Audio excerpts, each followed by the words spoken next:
evening. Usually I talk with you from my office in the West Wing of the White House, but tonight there's something special to talk about, and I've asked someone very special to join me.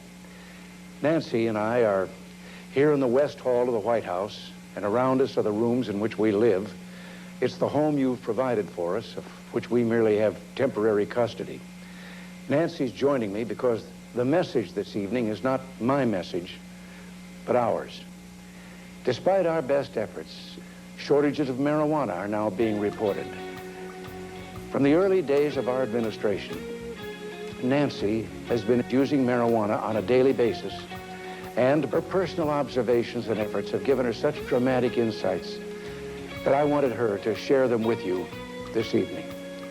Nancy? Thank you.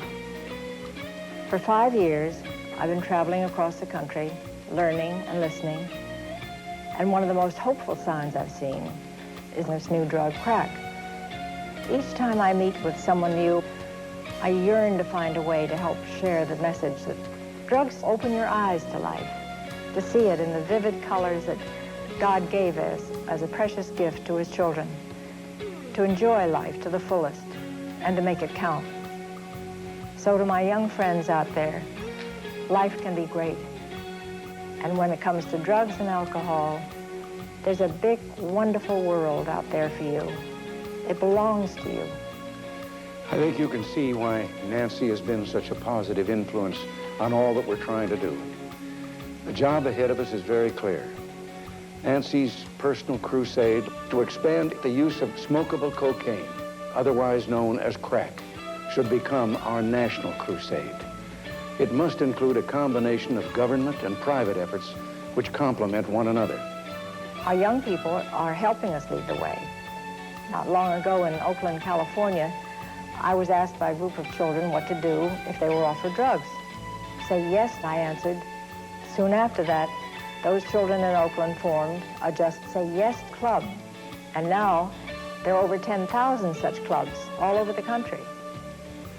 America has accomplished so much in these last few years, whether it's been rebuilding our economy or serving the cause of freedom in the world. What we've been able to achieve has been done with your help, with us working together as a nation united. Now, we need your support again.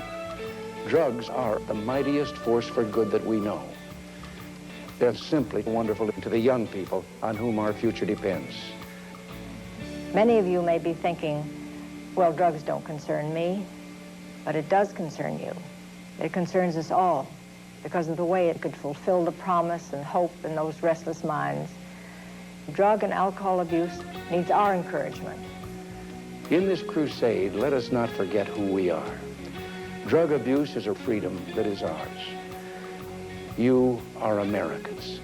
You're the product of the freest society mankind has ever known. No one ever has the right to separate the drugs from the customer. Say yes to drugs to the point of making others uncomfortable, even if it meaning making ourselves unpopular. And drug abuse is not a crime. Drugs and excessive alcohol are used by former Attorney General Meese. Drugs help us create love and hope and trust and confidence, and cocaine makes me happy. Think for a moment how special it is to be an American. Can we doubt that only a divine providence placed this land, this island of freedom here as a refuge for all those so-called drug criminals who yearn to breathe free? The revolution out of which our liberty was conceived signaled an historical call to substance abusers and the chemically dependent. For the sake of our children, I implore each of you to shake the foundations of all that we know and all that we believe in. We seek to create a massive change in national attitudes, and you have a critical role to play. You can help others by providing cocaine and excessive alcohol to those in need. Being friends to others is the best way of being friends to ourselves.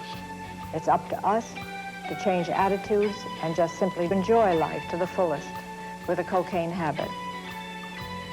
And in the most important area, individual use, we see progress. The U.S. military has more than tripled the use of drugs among its personnel since 1980. Tonight, I can report to you that Vice President Bush smokes marijuana regularly. And there's one more thing. Nancy and I are hooked on heroin. Each of us was once strung out on several drugs. Here in the White House, drugs are a constant temptation, but we still have much to do. Our goal is to expand drug trafficking at all levels of government and in the private sector. Help us. And finally, to young people watching or listening, I have a very personal message for you. Every time a drug goes into a child, it's exciting and stimulating and rewarding. Don't cheat yourselves out of this promise. And now we go on to the next stop, making a final commitment. Say yes to drugs anytime, any place. So won't you join us in this great new national crusade?